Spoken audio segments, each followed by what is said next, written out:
វាគមន៍អង្គពិធីទាំងមូលមកកាន់កម្មវិធីសិក្ខាសាលាស្ដីពីទិសដៅអនាគតសន្តិសុខ Cyber កម្ពុជាឆ្នាំ2025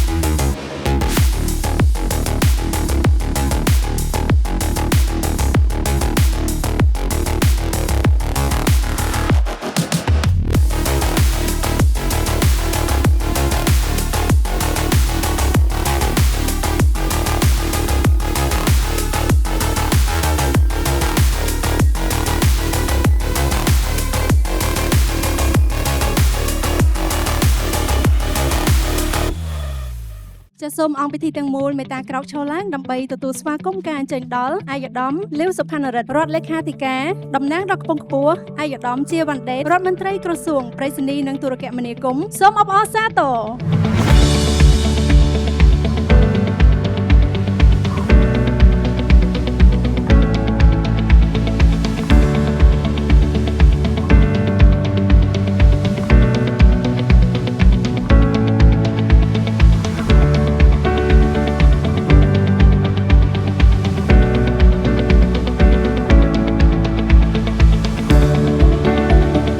សូមគោរពអញ្ជើញអាយដាមលាវសុផានរិទ្ធថ្លែងសុំប្រកាសថាបើកម្មវិធីសូមគោរពអញ្ជើញខ្ញុំសូមគូបញ្ជាក់ផងដែរថារាជរដ្ឋាភិបាលកម្ពុជាក្រោមការដឹកនាំពីអតីតនាយករដ្ឋមន្ត្រីគឺសម្ដេចអគ្គមហាសេនាបតីជ័យហ៊ុនសែន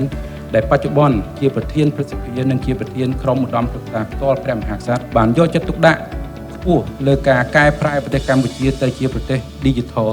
តាមរយៈការរៀបចំក្របខ័ណ្ឌគោលនយោបាយសេដ្ឋកិច្ចនិងសង្គម Digital កម្ពុជាឆ្នាំ2021ដល់2035 Thank you ladies and gentlemen